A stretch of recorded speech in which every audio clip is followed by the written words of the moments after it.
പിതാവിന്റെയും പുത്രന്റെയും പരിശുദ്ധാത്മാവിന്റെയും നാമത്തിൽ ആമേൻ. പ്രിയപ്പെട്ടവരെ, ഈ അടുത്ത ദിവസം എന്നെ കാണാൻ വന്ന ഒരു ദമ്പതികൾ, ഒരു മധ്യവയസ്കനും ഭാര്യയും, എന്റെ വീഡിയോയിലെ പ്രസംഗങ്ങളൊക്കെ കേൾക്കുന്ന ആളാണെന്ന് പറഞ്ഞു. ഞാൻ ഷെക്കീനായി കൊടുക്കുന്ന ധ്യാനത്തിലൊക്കെ സംബന്ധിക്കുന്ന ആളാണ് എന്ന് പറഞ്ഞു. എന്നെ ഒത്തിരി പുകഴ്ത്തിക്കൊണ്ട് സംസാരിച്ചു. ഞാൻ കേട്ടുകൊണ്ടിരിക്കുമ്പോൾ പറയാണ്, അച്ഛാ, എന്തുകൊണ്ടാണ് അച്ഛൻ തലസ്ഥായി ധ്യാനങ്ങൾ നടത്താത്തത്? അപ്പോൾ ഒന്നും അറിയാത്ത മട്ടിൽ ഞാൻ പുഞ്ചിച്ചുകൊണ്ടിരുന്നതേ ഉള്ളൂ, ഒന്നും പറഞ്ഞില്ല. അച്ഛാ, അച്ഛൻ തലസ്ഥായി ധ്യാനം തുടങ്ങുകയാണെങ്കിൽ നമുക്ക് വേണ്ടതെല്ലാം കിട്ടും. ഈ കുംസാരവും ഈ കുർബാനയും ഇതിന്റെ ഒന്നും ആവശ്യമില്ല. തലസ്ഥായി പഠിച്ച് ഒരു താക്കോൽ മേടിച്ചാൽ മതി. അപ്പൊ ഞാൻ പുഞ്ചിരിച്ചുകൊണ്ട് ചോദിച്ചു, അതെന്താ ചേച്ചി, എനിക്ക് മനസ്സിലായില്ല, ഈ തലസ്ഥായി എന്താണ്? എനിക്കറിയാം അവൾ പറഞ്ഞതിന്റെ അർത്ഥം. ഈശോ കുരിശിൽ കിടന്നുകൊണ്ട് പറഞ്ഞ വാക്ക് എല്ലാം പൂർത്തിയായി എന്ന, നമുക്കറിയാം ഈശോയുടെ 7 വാക്യങ്ങൾ, 7 മൊഴികൾ, അതിലൊന്നാണ് എല്ലാം പൂർത്തിയായി. അതിന്റെ ഗ്രീക്ക് പദമാണ് തെത്തലസ്തായി എന്ന്, അത് തെസ്തലസ്തായി എന്ന് പറയും. അത് ചേച്ചി കേട്ട എവിടെയോ വല്ല ധ്യാനത്തിലും ആയിരിക്കാം എന്ന് എനിക്ക് മനസ്സിലായി. എന്നോട് ചോദിക്കുകയാണ്, പറയാണ്. അപ്പോൾ ഞാൻ ചോദിച്ചു, ചേച്ചി എന്താ ഈ തലസ്ഥായി? എനിക്ക് മനസ്സിലായില്ലോ. അച്ഛൻ അറിയത്തില്ലേ, അച്ഛൻ ഈശോ കുരിശും മരിച്ച് കിടക്കുന്നപ്പോൾ നമ്മുടെ പാപങ്ങളെല്ലാം ക്ഷമിച്ചു, പിശാചുക്കളെ ഓടിച്ചു, നമ്മുടെ ആത്മീയ, ശാരീരിക, മാനസിക കാര്യങ്ങളെല്ലാം നേടിയെടുത്തു. അതൊക്കെ കർത്താവ് പിതാവിനെ ഏൽപ്പിച്ച് അവിടെ വച്ചിട്ടുണ്ട്. അത് ഫിലിപ്പിയർക്കെതിരെ ലേഖനം അച്ഛൻ വായിക്കുകയാണെ മനസ്സിലാകും. 4:19, എന്റെ പിതാവിന്റെ പക്കൽ നിങ്ങൾക്ക് ആവശ്യമുള്ളതെല്ലാം ഉണ്ട്, യേശുവിൻ നാമത്തിൽ ചോദിച്ചാൽ കിട്ടുമെന്ന്. അപ്പൊ അതേപ്പറ്റിയൊക്കെ വ്യക്തമായി പഠിപ്പിക്കുന്ന ഒരു പ്രസ്ഥാനമാണ്, ഒരു ധ്യാനമാണ് അച്ഛാ തലസ്ഥായി. മാത്രമല്ല, ഞാനിപ്പോ ഓർത്തു പോവാണ്, പണ്ടൊക്കെ അച്ഛന്മാരെയൊക്കെ പോയി സംസാരിച്ചതും ആരാധനയ്ക്ക് സമയം ചെലവഴിച്ചതും എന്നിവനും കുർബാനയ്ക്ക് പോയതും എല്ലാം വെറുതെ സമയം പാഴാക്കിയതാണല്ലോ. ഈ തലസ്ഥായി ഉണ്ടായിരുന്നാൽ മതിയായിരുന്നു. ഞാനിപ്പോ പലതവണയും തലസ്ഥായി ആവർത്തിച്ച് പറഞ്ഞുകൊണ്ടിരിക്കും. എനിക്ക് ഒത്തിരി അനുഗ്രഹം അച്ഛാ കിട്ടുന്നുണ്ട്. എന്നിട്ട് പറഞ്ഞു, അച്ഛനും തലസ്ഥായി ആരംഭിക്കും. അപ്പൊ ഉപവാസവും ഈ പ്രാർത്ഥനയും നോയമ്പിന്റെ ഒന്നും ആവശ്യമില്ല അച്ഛാ. ഞാന് അപ്പോൾ ചിന്തിച്ചു, ദൈവമേ, പാവപ്പെട്ട ഒരു സ്ത്രീക്ക് ഇങ്ങനെയാണല്ലോ ഇതിനെപ്പറ്റി മനസ്സിലാക്കാൻ കഴിഞ്ഞത്. നമുക്കറിയാം, ഈ തലക്കെട്ടിൽ കത്തോലിക്കർ ധ്യാനം കൊടുക്കാറില്ല. അതേസമയം കത്തോലിക്ക പ്രസംഗിക്കുമ്പോൾ പ്രത്യേകിച്ച് പീഡാനുഭവ കാലത്ത് കർത്താവിന്റെ 7 വാക്യങ്ങളെപ്പറ്റി സംസാരിക്കാറുണ്ട്. കണിശമായിട്ടും വായനകളിലും ഇതുണ്ട്. എന്നാൽ പ്രൊട്ടസ്റ്റന്റുകാരാണ് ഇത് ഈ തെത്തലസ്തായി എന്ന വാക്ക് ഉപയോഗിച്ച് വളരെ അതിന് പ്രശസ്തി കൊടുക്കുന്നത്.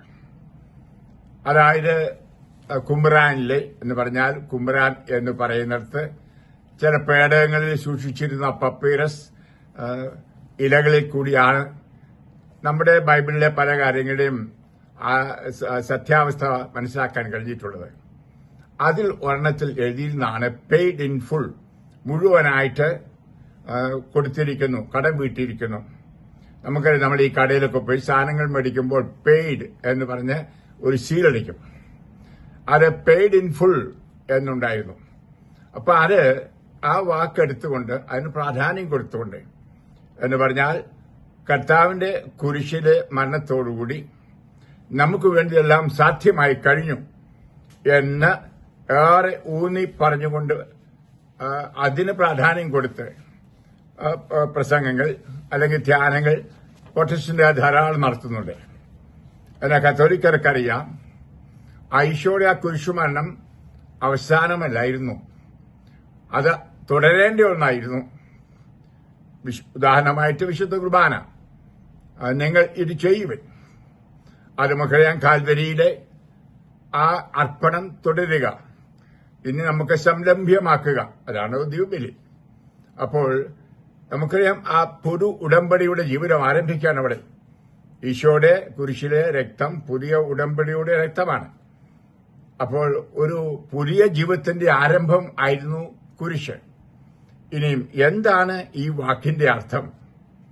നിശ്ചയമായിട്ടും പിതാവായ ദൈവം ഈശോയെ ഏൽപ്പിച്ച ജോലികൾ പൂർത്തിയാക്കി എന്നാണ് അതിന്റെ അർത്ഥം. അത് പാപപരിഹാരത്തിനുള്ള വീണ്ടെടുപ്പിന്റെ പ്രവൃത്തികൾ ഏൽപ്പിച്ച് ദൈവരാജ്യം ഈ ലോകത്ത് തന്നെ കൊണ്ടുവരുവാനായിട്ടാണ് പിതാവ് തന്റെ ഏകജാതനെ അയച്ചത്. അപ്പോൾ അത് നിവൃത്തീകരിച്ചു എന്നാണ് അത് അവിടെ പറഞ്ഞിരിക്കുന്നത്. ഈ 19-ാം അധ്യായത്തിൽ നമുക്ക് കാണാൻ സാധിക്കും 4 തവണ അത് പറയുന്നുണ്ട്. ഞാൻ വായിച്ചോട്ടെ, എല്ലാം പൂർത്തിയായി എന്നത് മാത്രം. തിരുവെഴുത്ത് പൂർത്തിയാകാൻ വേണ്ടി യേശു പറഞ്ഞു, എനിക്ക് ദാഹിക്കുന്നു. കർത്താവിന്റെ കുരിശിലെ ഒരു വാക്കാണ്. യോഹന്നാൻ അധ്യായം 19:28. അതിനുശേഷമാണ് വിനാഗിരി തൊട്ട് നാക്കെ കൊടുക്കുന്നതും വിനാഗിരി സ്വീകരിച്ചിട്ട് എല്ലാം പൂർത്തിയായി എന്ന് അത് പറയുന്നു. അപ്പോൾ തിരുവെഴുത്തിന്റെ അത് പൂർത്തീകരണം ആയിരുന്നു. നമുക്കതുപോലെ കാണാൻ സാധിക്കും. പിന്നീടാണെങ്കിലും കർത്താവിന്റെ പാർശ്വത്ത് കുത്തി ജലവും വെള്ളവും രക്തവും ഒഴുകി അതിന്റെ അസ്ഥികളൊന്നും തകർക്കപ്പെട്ടിട്ടില്ല. വ്യക്തമായിട്ട് പറയാണ് 36-ാം വചനങ്ങൾ. തിരുവെഴുത്ത് പൂർത്തിയാകേണ്ടതിനാണ് ഇത്.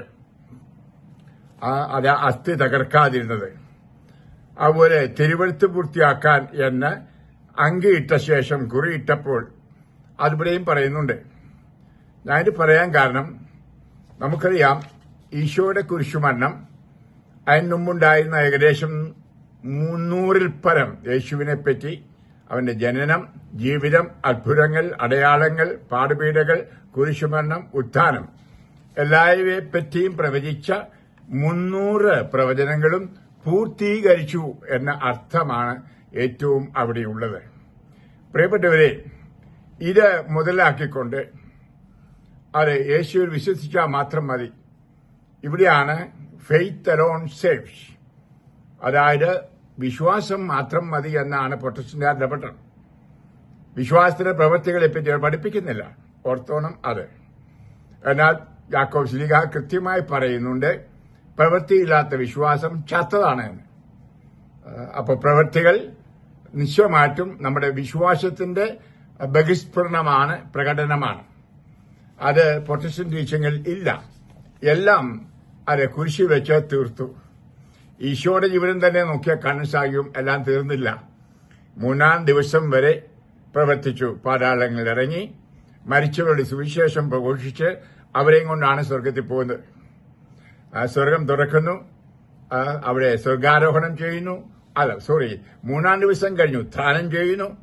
എന്നിട്ട് അപ്പം മുറിക്കൽ ശുശ്രൂഷയും പ്രസംഗവും ശിഷ്യന്മാരുടെ 40 ദിവസത്തോളം ചെയ്തു. അവർ വന്ന ശരീരം തൊട്ട് വിശ്വസിക്കാൻ ശ്രമിച്ചു. അതിനുശേഷം സ്വർഗാരോഹണം ചെയ്ത് വലത്തുഭാഗത്ത്, പിതാവിന്റെ വലത്തുഭാഗത്ത് എഴുന്നള്ളിയിരിക്കുന്നു. ആത്മാവായി കടന്നു വന്ന് ഇന്നും നമ്മോടൊത്ത് ജീവിക്കുന്നു, ഈ 2000 വർഷമായിട്ട്.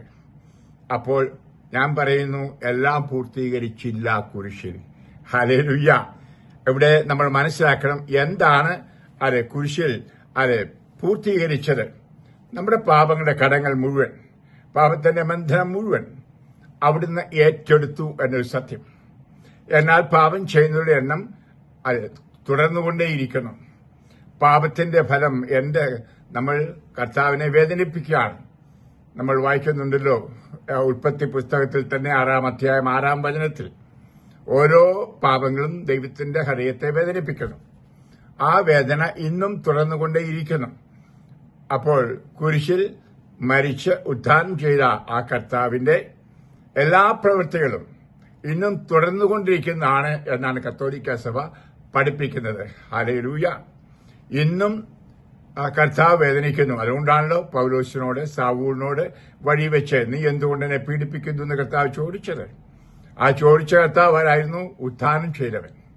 അപ്പോൾ ഉത്ഥാനം ചെയ്ത കർത്താവ് അത് തന്റെ പീഡാനുഭവം തുടർന്നുകൊണ്ടിരിക്കുകയാണ്. ഉത്ഥാനം ഇതെല്ലാം ഇത് നമ്മൾ മാനുഷികമായിട്ട് ഇങ്ങനെയൊക്കെ പറയും, 2000 കൊല്ലങ്ങൾക്ക് മുമ്പ് അല്ലെ 2000 പിൻപിൽ എന്നൊക്കെ. എന്നാൽ ദൈവത്തിന്റെ ആ നിത്യതയിലൂടെ നോക്കുമ്പോൾ നമുക്കറിയാൻ സാധിക്കും, കർത്താവ് മനുഷ്യനോട് കൂടി ഇരുന്നു കൊണ്ട് തന്റെ ആ എമ്മാനുവൽ അനുഭവം കൊടുത്തുകൊണ്ടും അത്ഭുതങ്ങളും അടയാളങ്ങളും ചെയ്തുകൊണ്ടും പ്രസംഗിച്ചുകൊണ്ടും അവരുടെ സഹനങ്ങൾ ഏറ്റെടുത്തുകൊണ്ടും ജീവിതം തുടരുകയാണ്. ഈശോയുടെ മുഴുവൻ ജീവിതം നമ്മോടൊത്താണ്. അതുകൊണ്ടാണ് ആ പേര് എമ്മാനുവൽ. അപ്പോൾ നമ്മുടെ ജീവിതത്തിൽ ഇതോരോന്നും അന്വർത്ഥം ആകണം. അതായത് യേശുവും ആയി നടക്കുന്ന, യേശുവിനോട് കൂടി നടക്കുന്ന നമ്മുടെ പാപങ്ങൾ അവൻ ഏറ്റെടുക്കുന്നു. അതുകൊണ്ട് അനുതപിക്കണം, കുമ്പസാരിക്കണം, പാപങ്ങൾ ഏറ്റു പറയണം നിശ്ചയമായിട്ടും. മാത്രമല്ല, ഈ ഇങ്ങനെയുള്ള എല്ലാം പൂർത്തിയായി എന്ന് പറയുന്ന തൽസ്ഥായി പഠനങ്ങളിൽ നിത്യതയെപ്പറ്റി വളരെ കുറച്ചേ പറയുന്നുള്ളൂ. ശുദ്ധീയ സ്ഥലമേ അവർ പറയുന്നില്ല. നമുക്കറിയാം, പ്രൊട്ടസ്റ്റന്റുകാര് ശുദ്ധീയ സ്ഥലത്തിൽ വിശ്വസിക്കുന്നില്ല. ഇതിനെപ്പറ്റി ദീർഘമായിട്ട് ഞാൻ പറയുകയല്ല, അല്പം ചുരുക്കമായിട്ട് പറയുന്നു. അപ്പോൾ അവിടെയാണ് പറഞ്ഞത്, ആ ചേച്ചി പറഞ്ഞതുപോലെ, ചേച്ചി ഒത്തിരി തെറ്റിദ്ധരിച്ചാ പറഞ്ഞത്. എങ്കിലും ചേച്ചിക്ക് കിട്ടിയ ഐഡിയ അതാണ്. ഈ പള്ളിയിൽ പോയതും കുമ്പസാരിച്ചതും ഉപവസിച്ചും എല്ലാം ചുമ്മാരായിരുന്നു.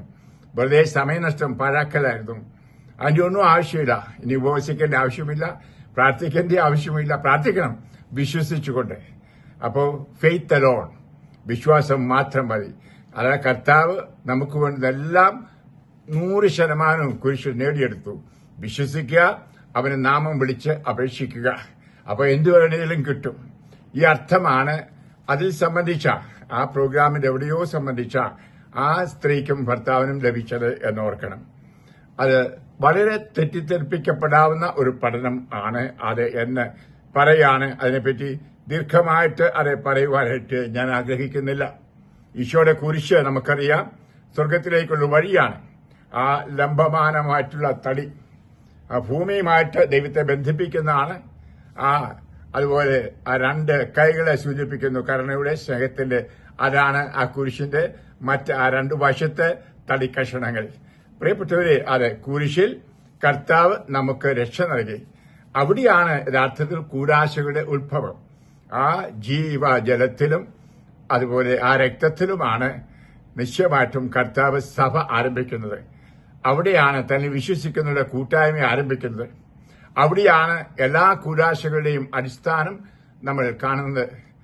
ഇതൊക്കെ ഒന്നും പഠിപ്പിക്കാതെ എല്ലാം നേടിയെടുത്തു. ആ സ്ത്രീ തന്നെ പറഞ്ഞതുപോലെ എല്ലാം കർത്താവിന്റെ പിതാവിന്റെ അടുക്കൽ ചാക്ക് കണക്കിന് വെച്ചിട്ടുണ്ട്. ഇതാണ് നമ്മൾ പറയുന്ന പ്രോസ്പെരിറ്റി ഗോസ്പൽ എന്ന് പറഞ്ഞാൽ സുഭിക്ഷതയുടെ സുവിശേഷം. നമ്മൾ ഉപവസിക്കേണ്ട കാര്യമില്ല, നിത്യതയ്ക്ക് വേണ്ടിയിട്ട് ശുദ്ധീകരണത്തിൽ പോകേണ്ട ആവശ്യമില്ല, ശുദ്ധിയാത്മാക്കൾക്ക് വേണ്ടി പ്രാർത്ഥിക്കുകയോ ബലിയർപ്പിക്കേണ്ട ആവശ്യമില്ല. ഇങ്ങനെയൊക്കെയാണ് എന്റെ അർത്ഥം ധ്വനിക്കുന്നത്. ഒരു വിഷയ പ്രാസംഗികനൊന്നും പറയുന്നില്ലായിരിക്കാം, ഇതിനൊക്കെ ഊന്നൽ കൊടുക്കുന്നുണ്ടായിരിക്കാം. എങ്കിലും ആ വാക്ക് വളരെയധികം തെറ്റിദ്ധരിക്കപ്പെട്ട ഏറെ പേര് ഇന്ന് ഇന്ത്യയിൽ, കേരളത്തിൽ ഉണ്ട് എന്ന സത്യം മനസ്സിലാക്കണം. ഈശോയിൽ വിശ്വസിക്കുന്നവർ വിശ്വാസത്തിന്റെ പ്രവൃത്തികൾ ചെയ്തേ മതിയാവും. നമ്മൾക്കറിയാം, അന്ത്യദിനത്തിൽ കർത്താവ് വിശ്വാസത്തോടെ നാം ചെയ്ത പ്രവൃത്തികൾക്കാണ് ഫലം തരുന്നത്. നിങ്ങൾ എന്നെ ഉടുപ്പിച്ചു, എന്നെ കുടിപ്പിച്ചു, എനിക്ക് ആഹാരം തന്നു, പാർപ്പിടം തന്നു, രോഗിയായിരുന്നപ്പോൾ വന്നു കണ്ടു, കാരാഗ്രഹത്തിൽ വന്നു. ഇതെല്ലാം വിശ്വാസത്തിന്റെ പ്രവൃത്തികളാണ്. വെറുതെ വിശ്വസിച്ച് യേശുവിനെ വിളിക്കുന്നവരുടെ അല്ല. അപ്പോൾ ഇത് മനസ്സിലാക്കണം. ഈ വിശ്വാസത്തിന്റെ പ്രവൃത്തികൾ അനുസരിച്ചാണ് നമുക്ക് സ്വർഗം അളക്കപ്പെടുന്നത് എന്ന്. അപ്പോൾ നമുക്ക് കണിശമായിട്ടും പാവങ്ങൾ ക്ഷമിക്കപ്പെട്ടു, വിടുതൽ സാത്താനിന് കിട്ടി, രക്ഷ നൽകപ്പെട്ടു, സ്വർഗം തുറക്കപ്പെട്ടു കുരിശിൽ വച്ച്. അതുകൊണ്ടാണല്ലോ ആ നല്ല കള്ളനോട് പറഞ്ഞത്, ഇന്ന് നീ എന്റെ കൂടെ പർദീസായിൽ ഉണ്ടാവും. നിശ്ചയമായിട്ടും അതെ, എല്ലാം തീരുന്നത് കുരിശിലല്ല. നമ്മൾ ബൈബിൾ നോക്കിയാൽ നമുക്ക് വ്യക്തമായിട്ട് അത് കാണാൻ സാധിക്കും, എപ്പോഴാണ് എല്ലാം പൂർത്തിയാകുന്നത്. നമുക്ക് കാണാൻ സാധിക്കുന്ന ആ വാക്ക് ഒന്ന് വായിച്ചോട്ടെ. 1 കൊറിന്തോസ്, നിങ്ങൾ പലപ്പോഴും എന്റെ വായിൽ നിന്ന് തന്നെ കേട്ടിട്ടുള്ളത് ആണ്. 1 കൊറിന്തോസ് അധ്യായം 15 വചനം 24. അവനെല്ലാ ഭരണവും അധികാരവും ശക്തിയും നിർമ്മാർജ്ജനം ചെയ്ത് രാജ്യം പിതാവായ ദൈവത്തിന് സമർപ്പിക്കുമ്പോൾ എല്ലാത്തിന്റെയും അവസാനം ആകും. അവൻ തനിക്കുള്ളവരെ തന്റെ ആഗമനത്തിൽ തന്നോടുകൂടെ കൂട്ടിച്ചേർക്കും. ഹല്ലേലൂയ. അപ്പോൾ യേശുവിനുള്ളവരെ, യേശുവിൽ ജീവിക്കുന്നവരെ, അത് സഭയിലാണ്, സഭയുടെ കൂടാശകളിലൂടെയും പ്രാർത്ഥനകളിലൂടെയുമാണ്. എന്നിട്ട് അവരെ മാറോട് ചേർത്ത് കൂടിച്ചേർത്ത് ഈശോ ഒന്നാക്കി ഒരു രാജ്യമാണ്. ദൈവരാജ്യം എന്ന് പറഞ്ഞാൽ ഈശോവിനെ സ്വന്തമാക്കലാണ്. 1 യോഹന്നാൻ നമ്മൾ വായിക്കുന്നുണ്ട് 5, 11, 12. അപ്പൊ അതിനുള്ള മാർഗമാണ് നമുക്ക് തിരുസഭയിൽ കർത്താവ് പ്രകടമായി തന്നിരിക്കുന്നത്. അല്ല, പുറത്തുമാകാം, ഈശോയെ സ്വന്തമാക്കാം, ഇല്ലെന്നല്ല ഞാൻ ഈ പറഞ്ഞത്. നമുക്ക് സുനിശ്ചിതമായിട്ട് അങ്ങനെ ആക്കാമെന്നത് സഭയിലൂടെയാണ്. അപ്പൊ സഭയിലെ പഠനങ്ങൾക്ക് അർത്ഥമുണ്ട്, സഭയിലെ പ്രക്രിയകൾക്ക് അർത്ഥമുണ്ട്. അതാണ് വൈദികരായ ഞങ്ങൾ പ്രസംഗിക്കുന്നത്. എന്നിട്ട് അത് ചെയ്തുകൊണ്ട് അവർ ജീവിക്കുന്നവർ ദൈവരാജ്യത്തിലാണ്. ആ ദൈവരാജ്യമാണ് അവസാനം കൈ വരുന്നത്. അതാണ് അവസാനം. അപ്പോൾ കുരിശിൽ എല്ലാം പൂർത്തിയായിട്ടില്ല എന്ന് നമുക്ക് കാണാൻ സാധിക്കുന്നു. മാത്രമല്ല, ഈ പഠനങ്ങളിൽ കർത്താവ് പാതാളങ്ങളിൽ പ്രസംഗിച്ചതോ, 40 ദിവസം അല്ലെങ്കിൽ 3-ാം ദിവസം ഉയർത്തതോ, 40-ാം ദിവസം സ്വർഗാരോഹണം ചെയ്തതോ, വലതുഭാഗത്തിരിക്കുന്നതോ, ഇന്ന് കാണപ്പെട്ട തിരുസഭയുടെ ശിരസ്സായി നിൽക്കുന്നതോ ഒന്നും അതെ പ്രസംഗിക്കുന്നില്ല എന്നത് സത്യമാണ്. മനുഷ്യൻ മനസ്സിലാക്കുന്നില്ല. അവിടെയൊന്നും പ്രസംഗങ്ങൾ ഞാൻ കേൾക്കാറില്ല, പ്രൊട്ടസ്റ്റന്റുകാരുടെയോ അല്ല പ്രൊട്ടസ്റ്റന്റ് സഭയും തിരിച്ചു വന്ന കത്തോലിക്ക സഭയിൽ പ്രസംഗിക്കുന്നവരുടെ ഒന്നും. നമുക്ക് കത്തോലിക്ക വിശ്വാസമുള്ളവരും കത്തോലിക്ക ദൈവശാസ്ത്രമുള്ള ധാരാളം പേർ നമുക്ക് ഉണ്ട്. നമുക്കവരെ കേട്ടാൽ മതിയാവും. കർത്താവ് അപ്രകാരമാണ് ആഗ്രഹിക്കുന്നു എന്ന് ഞാൻ വിശ്വസിക്കുന്നു. ഞാൻ ആരെയും കുറ്റപ്പെടുത്തി പറയുകയല്ല. ഈ 2 പേര് എന്റെ അടുക്കൽ വന്നപ്പോൾ എന്നെ ഏറെ വേദനിപ്പിച്ചു. ഇന്ന് നമുക്കറിയാം, ഏറെ തെറ്റായ പഠനങ്ങൾ അല്ലെങ്കിൽ വളച്ചൊടിച്ചുള്ള പഠനങ്ങൾ കത്തോലിക്ക സഭയിൽ ഏറെ ഉണ്ട്. അതേപ്പറ്റി നമുക്ക് കാണാൻ സാധിക്കും. തിമോത്തിക്ക് പൗലോസ് എഴുതിയ ലേഖനത്തിൽ, പ്രത്യേകിച്ച് 2 തിമോത്തി 4-ാം അധ്യായം വായിക്കുന്നുണ്ട്. വചനം 3 മുതൽ, ജനങ്ങൾ ഉത്തമമായ പ്രബോധനത്തിൽ സഹിഷ്ണുത കാണിക്കാത്ത കാലം വരും. കേൾവിയിൽ ഇമ്പമുള്ളവയിൽ ആവേശം കൊള്ളുകയാൽ അവർ തങ്ങളുടെ അഭിരുചിക്ക് ചേർന്ന പ്രബോധകരെ വിളിച്ചുകൂട്ടും. അവർ സത്യത്തിന് നേരെ ചെവി അടച്ച് കെട്ടുകഥകളിലേക്ക് ശ്രദ്ധ തിരിക്കും. നീ ആകട്ടെ എല്ലാ കാര്യങ്ങളിലും സമചിത്തത പാലിക്കുക, കഷ്ടതകൾ സഹിക്കുകയും സുവിശേഷകന്റെ ജോലി ചെയ്യുകയും നിന്റെ ശുശ്രൂഷ നിർവഹിക്കുകയും ചെയ്യുക. ഹല്ലേലൂയ. ചെറുപ്പക്കാരനായ സുവിശേഷ പ്രഘോഷകൻ തിമോത്തിയോസിന് പൗലോസ് കൊടുക്കുന്ന ഉപദേശമാണ് അത്. പ്രിയപ്പെട്ടവരെ, ഇന്ന് കാണാൻ സാധിക്കും, ഇക്കിളി കൊള്ളിക്കുന്ന, മറ്റുള്ളവർക്ക് ഇഷ്ടപ്പെടുന്ന രീതിയിൽ വചനം വളച്ചൊടിച്ച് ഒരു ഗ്രീക്ക് പദമൊക്കെ പറയുമ്പം പണ്ടൊക്കെ അങ്ങനെ ഉണ്ടായിരുന്നു. ഞാൻ ഓർക്കുന്ന എന്റെ ചെറുപ്പകാലത്ത് അച്ഛന്മാര് സുറിയാനിയിലൊരു വാക്ക് പറയും, ലത്തീനിലൊരു വാക്ക് പറയും, എന്നിട്ട് പ്രസംഗം ആരംഭിക്കാം. അപ്പൊ എല്ലാവരും ഓർക്കുന്ന അച്ഛൻ ലത്തീൻ അറിയാം, ഇയാളിന് ഗ്രീക്ക് അറിയാം, അപ്പൊ അച്ഛനിലേക്ക് അറ്റൻഷൻ കിട്ടും. ഇതൊക്കെ അതുപോലെ ഇടക്കാലങ്ങളുണ്ടായിരുന്നു. മഹാത്മജിയുടെ ഒരു ഉദ്ധരണി പറയുക, അല്ലെങ്കിൽ ഏതെങ്കിലും ഒരു വലിയ രാഷ്ട്രീയക്കാരന്റെ ഉദ്ധരണി പറയുക, ഷേക്സ്പിയർ ഇങ്ങനെ പറഞ്ഞു. ഇതൊക്കെ പ്രസംഗത്തിന്റെ ഒരു മെത്തേഡായിരുന്നു ആളുകളുടെ ആകർഷണം കിട്ടാൻ. എന്നാൽ കർത്താവ് ഇങ്ങനെ പറഞ്ഞു എന്ന് ദൈവവചനത്തിലേക്ക് ഊന്നി പറയുക ഉണ്ടായിരുന്നോ എന്ന് എനിക്ക് സംശയമാണ്. അപ്പോൾ ഞാൻ ഇത് പറയാൻ സാധിക്കും, ഇന്നും അതുപോലെ ആകർഷണത്തിനു വേണ്ടി ദൈവവചനം തന്നെ വിളമ്പുന്ന ആളുകള് ഇപ്രകാരം ആളുകളെ ആകർഷിക്കത്തക്ക രീതിയിൽ വചനങ്ങൾ കൊണ്ടുവന്ന് അത് വേണ്ട വിധത്തിൽ വിശദീകരിക്കാതെ പഠിപ്പിക്കാതെ ഇരിക്കുന്നുണ്ട്. അതിന്റെ ഫലമായിട്ട് യഥാർത്ഥ കത്തോലിക്ക വിശ്വാസിയിൽ നിന്ന് വ്യതിചലിക്കുന്നു ആളുകൾ. ഇന്ന് ഏറെ പേര് നമ്മുടെ കേരളത്തിൽ പ്രത്യേകിച്ച് കത്തോലിക്ക വിശ്വാസത്തിൽ നിന്ന് പല കാരണങ്ങൾ കൊണ്ട് മാറിക്കൊണ്ടിരിക്കുന്ന ഒരു കാലഘട്ടമാണ് എന്ന് ഓർക്കണം. അപ്പോൾ ഇങ്ങനത്തുള്ള പഠനങ്ങളല്ല വചനപ്രഘോഷകർ കൊടുക്കേണ്ടത്. ആഴമായിട്ട് കർത്താവിന്റെ സഭ പഠിപ്പിക്കുന്ന കാര്യങ്ങൾ അതേപടിയിലാണ് നമ്മൾ പഠിപ്പിക്കേണ്ടത്. സത്യമായിട്ടും കർത്താവിന്റെ കുരിശിലെ 7 വാക്യങ്ങൾ എന്റെ ധ്യാനത്തിൽ ഞാൻ പറയുന്നതാണ്, നിങ്ങൾ കേട്ടിട്ടുള്ളതാണ്. അതൊക്കെ ഞാൻ പറയുന്ന കൂട്ടത്തിൽ പറയും, എല്ലാം പൂർത്തിയായി. അതിന് വേറെയും അർത്ഥമുണ്ട്. കാരണം ആ ഒടുക്കത്തെ അത്താഴം, അത് കഴിഞ്ഞുള്ള വീഞ്ഞ് വിളമ്പൽ അവർക്ക് 4 തവണയുണ്ടായിരുന്നു. ആ പൊടിച്ച വീഞ്ഞ് അവസാനം, ആ വീഞ്ഞാണ് നീർപ്പഞ്ഞിയിൽ കുത്തിക്കൊടുത്തത്. അവിടെ അതിന്റെ പെസഹയുടെ അവസാനം എന്ന അർത്ഥവും അതിനുണ്ടായിരുന്നു. ഹല്ലേലൂയ. അതാ പെസഹ കുഞ്ഞാട് അറക്കപ്പെട്ടു. എന്നാൽ അതിനുശേഷമുള്ളത് ആണ് പുതുനിയമത്തിൽ കർത്താവുമായുള്ള ഉടമ്പടി. ആ രക്തത്തിലൂടെ. ആ ഉടമ്പടിയുടെ ജീവിതമാണ് ഇന്ന് നിങ്ങളും ഞാനും ജ്ഞാനസ്ഥാനത്തിന്റെ കൃപയിലൂടെ ജീവിക്കുന്നത്. ഇത് വ്യക്തമായി പ്രിയപ്പെട്ടവരെ മനസ്സിലാക്കിയിരിക്കണം.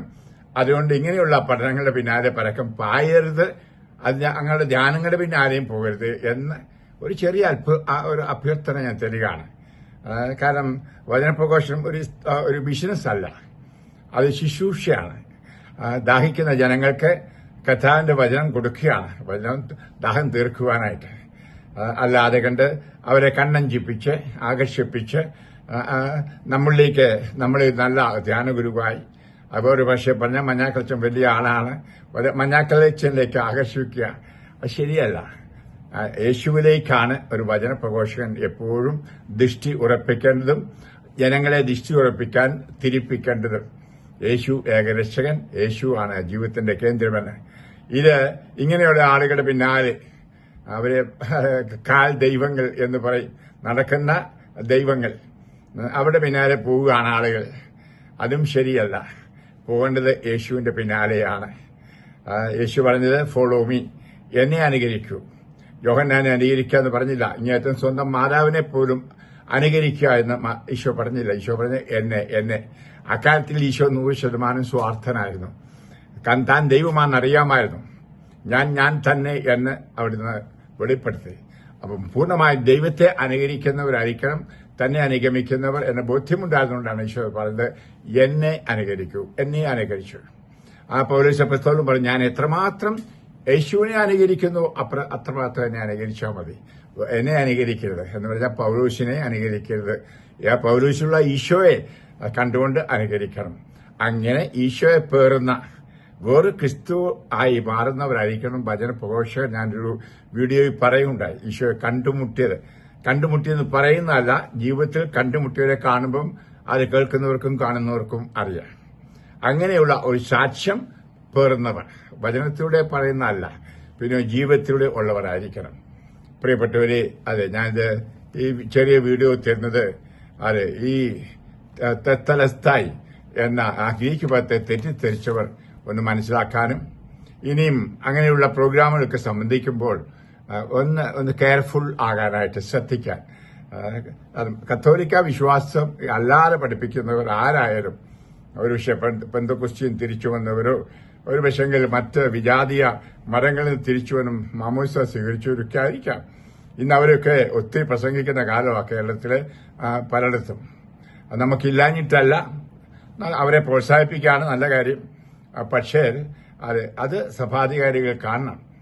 വ്യക്തമായും കൃത്യമായും കത്തോലിക്ക വിശ്വാസമാണ്, കത്തോലിക്ക ബൈബിളിലെ കാര്യം, അത് പഠിപ്പിക്കേണ്ട രീതി പഠിപ്പിക്കുന്നുണ്ട് എന്ന് അതിന് വേണ്ട നിയന്ത്രണങ്ങൾക്ക് കൊടുക്കുവാനും നിശ്ചയമായിട്ടും സഭാധികാരികൾ ശ്രദ്ധിക്കണം എന്ന് ഉണ്ട്.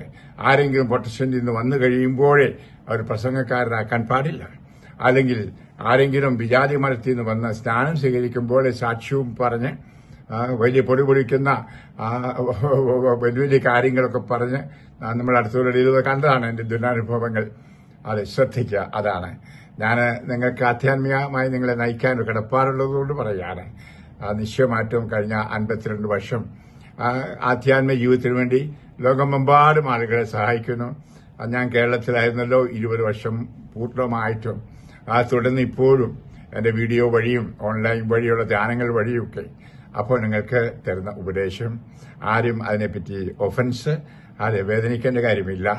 അത് ഞാൻ പറയാനുള്ളത് തുറന്ന് പറയും. യേശുവെ നന്ദി, യേശുവെ സ്തോത്രം. കർത്താവ് യേശുവേ, ഇത് കേട്ട ഇവരെല്ലാവരെയും ആശീർവദിക്കണമേ, അനുഗ്രഹിക്കണമേ. കർത്താവിന്റെ സത്യ വഴിയിലൂടെ പോകുവാനുള്ള കൃപ ഇവർക്ക് കൊടുക്കണമേ. അതെല്ലാം കർത്താവിന്റെ വചനം, എഴുതപ്പെട്ട വചനത്തുണ്ട്, സഭ പഠിപ്പിക്കുന്ന പഠനവുമുണ്ട്. ആദിമ ക്രൈസ്തവർ കർത്താവിന്റെ പഠനത്തിൽ നിന്നുകൊണ്ടാണ്, അപ്പസ്തോലന്മാരുടെ പഠനങ്ങൾ നിന്നുകൊണ്ടാണ് വചനം പ്രഘോഷിച്ചത്. കർത്താവ് ഈശോയെ അതിനുള്ള കൃപാവരം എല്ലാ വചന പ്രഘോഷകർക്കും കൊടുക്കണമേ. കർത്താവിന്റെ വചനത്തോട് പൂർണ്ണമായിട്ട് മറ്റ് ലക്ഷ്യങ്ങളൊന്നും വെക്കാതെ, പണമോ ധനമോ പ്രശസ്തിയൊന്നും ആഗ്രഹിക്കാതെ ഈശോയെ മാത്രം കേന്ദ്രീകരിച്ച് ഈശോയെ കൊടുക്കുന്നവരായി മാത്രം, ഈശോയുടെ വചനമാകുന്ന വിത്ത് വിതയ്ക്കുന്നവരായി മാത്രം അവരെ ഉരുവാക്കണമേ. യേശുവെ നന്ദി, യേശുവെ സ്തോത്രം. നിങ്ങൾ ഓരോരുത്തരെയും യേശു നാമത്തിൽ ഞാൻ ആശീർവദിക്കുന്നു, അനുഗ്രഹിക്കുന്നു. പിതാവിന്റെയും പുത്രന്റെയും പരിശുദ്ധാത്മാവിന്റെയും നാമത്തിൽ ആമേൻ. Praise the lord. ഹല്ലേലൂയ.